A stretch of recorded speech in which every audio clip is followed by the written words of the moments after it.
a man saw a snake being burned to death and decided to take it out of the fire. When he did, the snake bit him, causing excruciating pain. The man dropped the snake, and the reptile fell right back into the fire.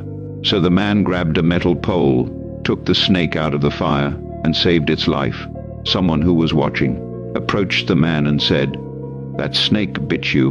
Why are you still trying to save it?" The man replied, "The nature of the snake is to bite, but that's not going to change my nature, which is to help. Do not change your nature simply because someone harms you. Do not lose your good heart.